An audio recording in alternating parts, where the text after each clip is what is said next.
The question of the pupil.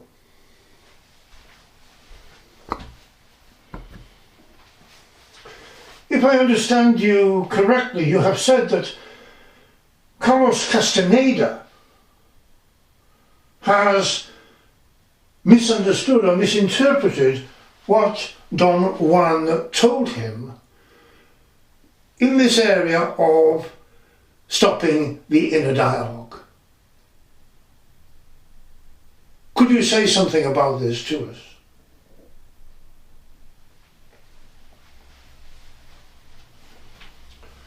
The teacher replies,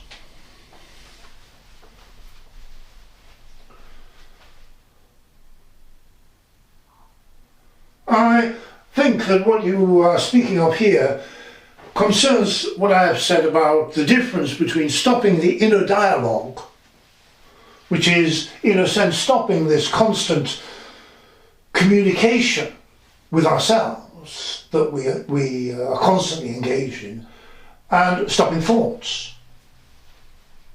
This goes back to Ouspensky, who said to his pupils when he left in 1941 to go to America, those pupils who were remaining in war-torn England, he said, try to stop thoughts. And I've said that this is actually not correct. We can't stop thoughts. We have no chance of this. What we can do or start to do, and what Ouspensky actually meant, was try to stop this inner dialogue, this constant talking to ourselves, telling ourselves who we are, what we're doing, why we're doing it, where we are. The fact that we are a false self, we're living in a false self, as Gurdjieff says, we have to therefore, of course, constantly tell ourselves, to maintain our stability, what we are doing, who we are, what we're doing, why. We have to constantly maintain this inner dialogue. And it's an energetic situation, I've said, that leads to an abnormal psychology, this inner dialogue, this constant communication coming from the throat centre, the lower part of the intellectual centre. It's a constant communication with ourselves, first of all, and the possibility then of communicating with other people.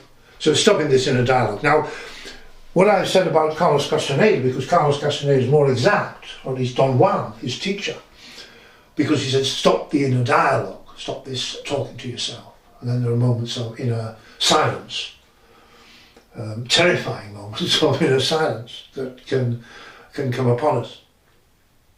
And we can develop these.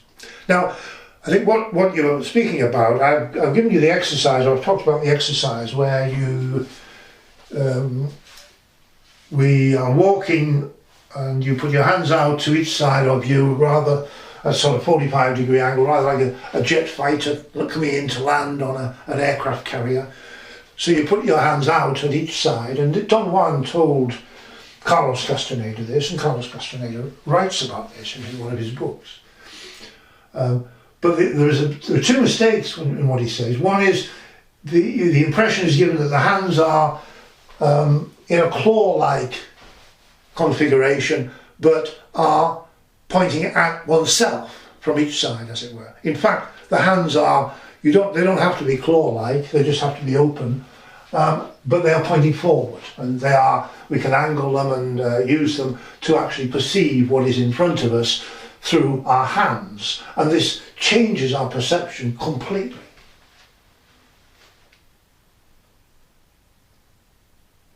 Now, you can experiment with this, and I've suggested you experiment with this. These series of exercises start with small insights that gradually build up, and they go on and on and on. So in this case, I think what I've said is that you can put your hands out like that, facing forwards.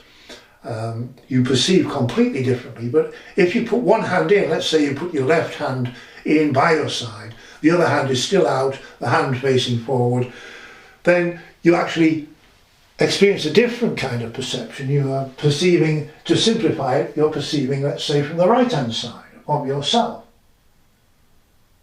And you have to experiment with this and experience this to know what I'm talking about. If you then put your right hand in and your left hand out, then you perceive from the other side, let's say. But these are clear-cut differences in our perception and the way we visually perceive the world around us. And I say around us because we start to perceive ourselves as three-dimensional bodies, physical entities in a three-dimensional world, instead of our ordinary perception, which is as if we are in a bubble, in a motor car, we're looking through a glass windscreen. We're separated from the world. So it's breaking down this barrier. Now, this exercise, the first thing, therefore, that Carlos Castaneda misunderstood was the way the hands are held. The hands are facing forwards. They are perceiving. You're perceiving, in a sense, visually, via your hands. However foolish that sounds, you've got to try it to understand what I'm talking about. And if you have only one hand out, then you perceive again in a different way from one side. If you have the other hand out, you perceive again in a different way, but from the other side. So this is the first stage in a whole series of exercises that go on and on in developing this understanding of the way we perceive and the way in which our perception ordinarily is automatic, and therefore we require energetically this inner dialogue to maintain our energies and to maintain our stability. Now, the other thing that Carlos Castaneda says, or claims that Don Juan said, he said you have to cross your eyes, make the world fuzzy, as it were. And this, again, is incorrect. This is the second mistake. What Don Juan said, and this comes from the actual experience of it, and the development of these exercises, as I've said, what Don Juan will have said is that it is as if you are cross-eyed. Because if you go cross-eyed, then you have to perceive the world in front of you is not in focus in any way. You might even see two worlds superimposed upon each other, but you have to perceive then from behind. It disrupts our perception, and you have to perceive from behind. And so Don Juan would have said that the experience of using your hands to perceive, both hands to perceive in the manner that I've indicated, is as if you are cross-eyed, because it produces the same or very similar experience of being unable to actually focus on the items of the world and seeing, in fact, a much bigger picture. Excuse me. So it's as if you are cross-eyed. Don't deliberately go cross-eyed. You can do that to play around, try to understand what I'm talking about here, which, unless you've tried it, just sounds like gibberish. It doesn't matter. We'll get to that. But this is a series of exercises that continue. So the first mistaken thing, the impression given by Carlos Castaneda is the hands are facing inwards at yourself, whereas in fact they're facing forwards. They're at your side, but facing forwards, both hands. And the experience that you have is as if you are cross-eyed, because you can't, in a sense, focus on the elements of the world in front of you, what you're seeing. You're seeing a massive visual screen, which is incredibly complex, and you can't grasp it with your ordinary mind. Your ordinary mind stops working as it ordinarily would. The automatism in your ordinary thinking stops, and you go into a disrupted state as if you are cross-eyed. Right, so I think I've probably nailed that there. Now, the significance of this, the next step in terms of this exercise, which again you will only understand if you try these exercises and think about them. If you have both hands out, facing forward, and you are walking, let's say, in a woodland area, you perceive as if you are cross-eyed, but you are perceiving a massive, colourful, three-dimensional visual screen.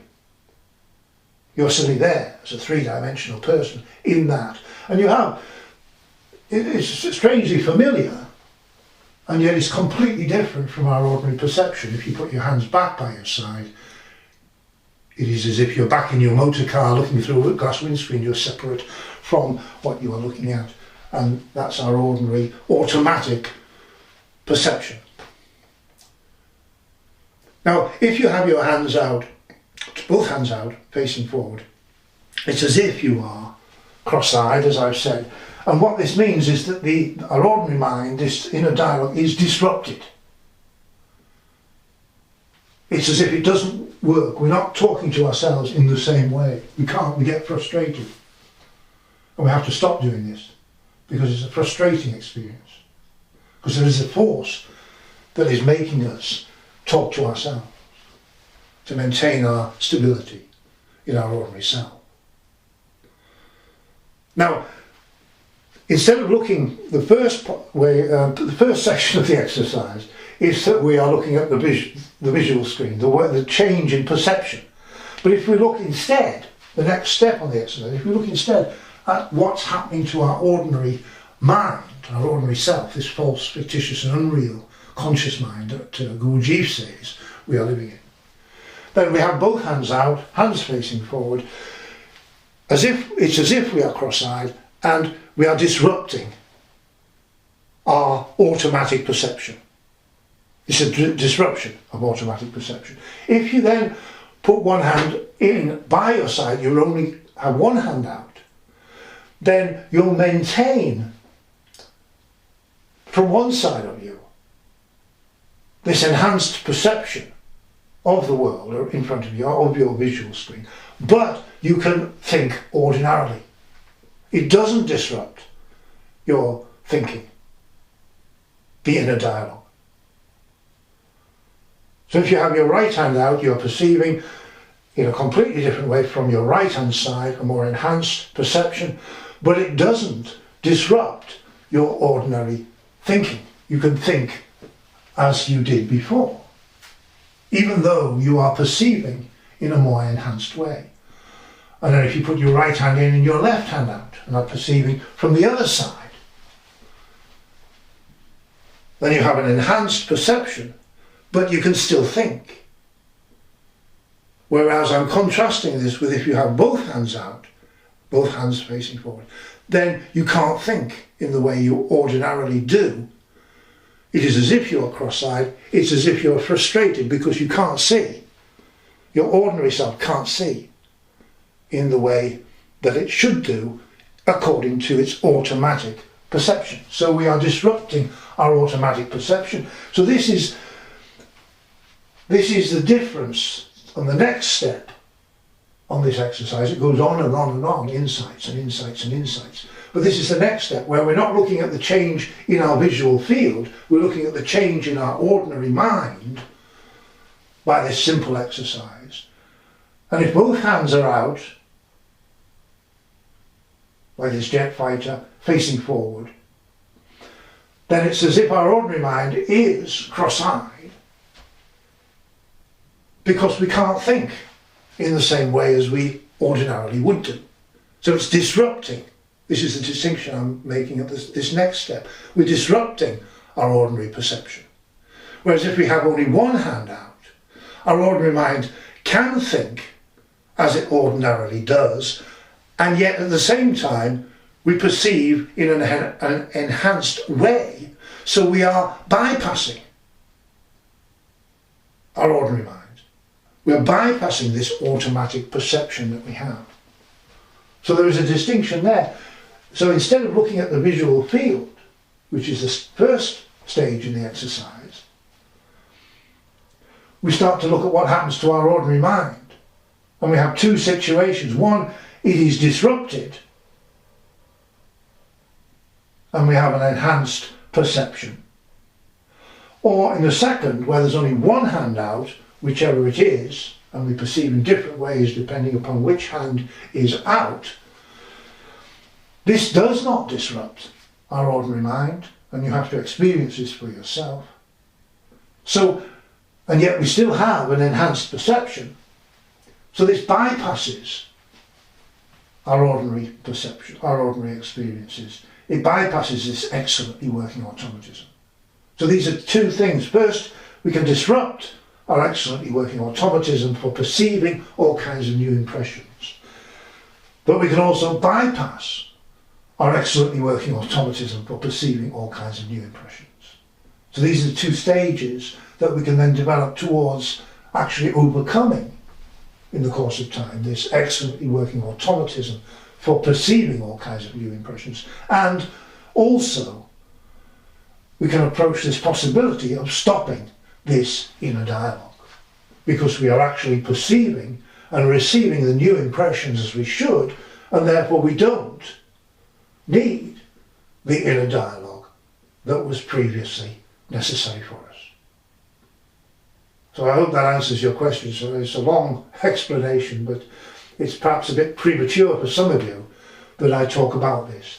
This exercise is something that just goes on and on and on, the insights building upon insights, building upon insights, building upon insights. But there's the second stage in it, if you like. And so, in answer to your question, if I go back to that, Carlos Castaneda misunderstood. The hands are not facing us. We put our hands out at either side, at an angle, but the hands are facing forward. That's the first error. The second error, we don't go cross-eyed.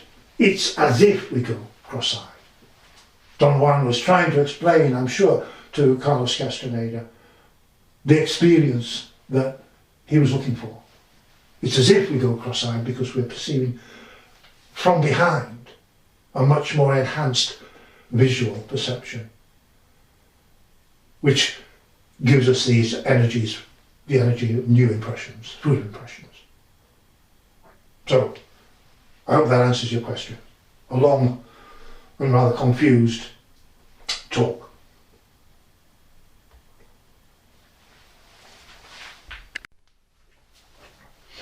Right, yeah. It can be understood that way. But I'll say to you, first of all, I'm a teacher, I'm not a preacher. So I'm not telling you what to do. I'm not telling you how the world is. I'm not telling you my beliefs. I'm not telling you my opinions. I'm a teacher. I have a piece of information, I have an experience. I try to communicate it to you so that you also can have that experience, and then you can make your mind up according to that experience. So what you're saying is that Gurdjieff was experimenting with the difference I've just indicated, the difference between disrupting this excellently working automatism for perceiving all kinds of new impressions. Disrupting this allows us to receive the food of impressions as we should. We move from the first food diagram of Ouspensky to the second food diagram of Ouspensky to the normal energetic background to what will become a normal psychology. That's the transformation that Gurdjieff is speaking about. But there's a difference between disrupting this excellently working automatism and bypassing. Because I know Gurdjieff didn't write about schools, he didn't speak about schools at all, but Ouspensky did. So if we speak in that context, because I'm trying to communicate something here, that those schools, if there are schools, then you are supported in a school. And we can imagine the schools in Asia, as we do. Ouspensky presents Gurdjieff in this Harun al-Rashid mode, Arabian Nights. There are schools in Asia. You can enter a school and you are supported there for years and years and years. So you can disrupt our excellently working automatism for perceiving all kinds of new impressions. You can disrupt our ordinary mind because you are supported within that school. You don't have to. You don't have other things to do. Now if you live in the world, as when Gurdjieff met Ouspensky did, he was a journalist, had to earn his own living, as we all do in our lives, then you can't disrupt this excellently working automatism for perceiving all kinds of new impression. You can't disrupt your ordinary mind, because then you can't live in the world. You just have a breakdown because you can't cope with the world, because you've disrupted the automatism within you. Now, if there is, in contrast to this, the possibility of bypassing this excellently working automatism, then you can both develop in the sense of receiving genuinely new impressions coming from perception, and at the same time your ordinary mind still functions. You can still live in the world. This is what Gurdjieff spoke of to Ouspensky. Although Gurdjieff didn't write about this, he spoke about the fourth way. And it's quite clear that the teaching that Ouspensky calls a system, what Gurdjieff was teaching Ouspensky, is designed extraordinarily intricately to bypass our excellently working automatism for perceiving all kinds of new impressions. It's to bypass our ordinary mind. So it maintains our ordinary mind. And in terms of the exercise I've just spoken of, we can compare this, I know I'm getting onto thin ice here, but we can compare this to the fact that if you have one hand out, with its hand facing forward, you perceive completely differently. So you receive the food of impressions coming from perception, but it does not disrupt the working of your ordinary mind. So, as you've said, we can see Gurdjieff's experiments in this area, that what he was experimenting with was that instead of working in the way a school would work, that is, it would disrupt your ordinary mind, disrupt this excellently working automatism for perceiving all kinds of new impressions. Instead of that, which renders you incapable of living in the world of ordinary people, until your true conscious mind develops enough. Instead of this, Gurdjieff was experimenting with the possibility of bypassing this ordinary mind, bypassing this excellently working automatism for perceiving all kinds of new impressions, so that we can still live in the world and yet also have this enhanced perception, quite normal, but nevertheless for the ordinary man, an enhanced perception. So we do receive the new impressions as we should, according to the second food diagram. And therefore our true conscious mind in the background can, even though we're living in the world of ordinary people, it can still gradually develop in us in the course of time, in the course of our lives. So this distinction is very important between disrupting the ordinary mind, in which case we can't live in the world, we just have a breakdown, and bypassing this ordinary mind, in which the ordinary mind still works, and yet at the same time we can perceive in a more enhanced way. And it's quite clear that what Gurdjieff was teaching Ouspensky and the others was concerned with not making this distinction explicit, but actually just bypassing the ordinary mind. Perhaps, as you say, this is the area in which Gurdjieff was experimenting. Is it possible to have a teaching which in fact just simply bypasses the problem of our excellently working automatism for perceiving all kinds of new impressions, so that we develop in the background and yet can still live in the world, the fourth way, as he explained it to Ouspensky. It may be that I think Gurdjieff was also doing other things, but it may be that during that period, this is what Gurdjieff was experimenting with, the possibility of merely bypassing our excellently working automatism, bypassing our ordinary self, so that we can develop in the background at the same time as living in the world, which he called to Ouspensky the fourth way. Now whether this was what the results of this experiment were, we can see because Gurdjieff moved on to a quite different phase and does not seem to have continued this type of teaching until perhaps he was a very old man in Paris, the last couple of years of his life, when he seemed to revert to, perhaps merely as a result of physical old age, but he seemed to revert to a system of teaching that was more akin to that of Ouspensky, in fact. Groups would meet, has anyone a question, and would start to teach them in that way. So your comment is good, because it does start, it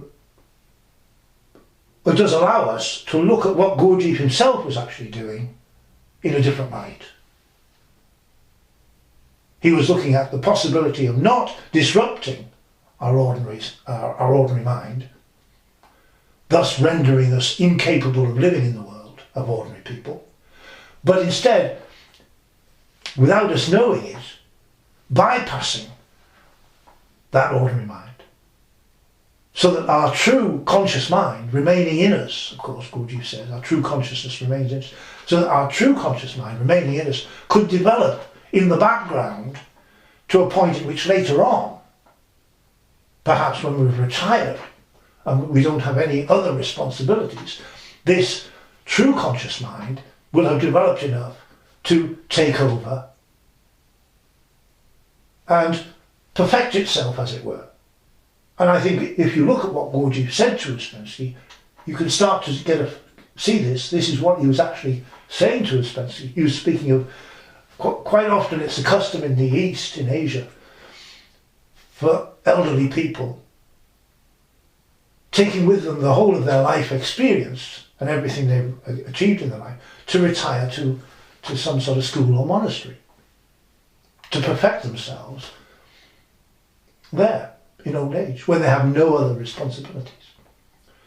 So this could be true. This could be what Gurdjieff was doing, experimenting with the possibility of not disrupting our ordinary mind, but bypassing it. And certainly the book In Search of the Miraculous shows us that this is what Gurdjieff was doing.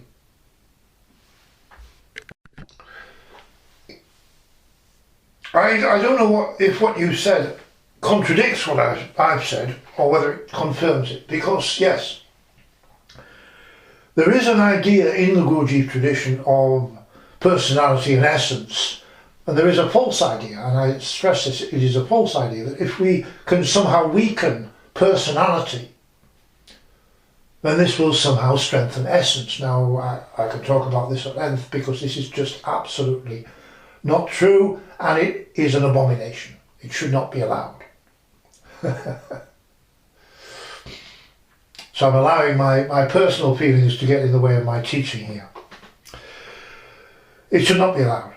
And the most extreme example of this seems to be, historically, and I don't want to criticise anyone too strongly in a negative sense, but these are all elements that can add to our understanding of the situation, is Madame Ouspensky, who attacked pupils, who seems to have attacked pupils, attacked their character, their personality, any weaknesses in them, ruthlessly. And the result was that pupils that she had ended up in asylums. There were suicides and all sorts of things happened. This is an attack on a personality, on your ordinary self, is going to lead to an inability to live in the world of ordinary people. It requires a school and a considerable amount of knowledge, a support system, a monastery, to do this. You can't do it with ordinary people in the circumstances of ordinary life. So this is why Gurdjieff, I think, was starting this experiment, if it is an experiment, as you said. I think you're possibly right. But it is the only possibility for us in our ordinary life and in ordinary circumstances is the teaching that Gurdjieff started to give to Ouspensky, which involves bypassing our excellently working automatism for perceiving all kinds of new impressions.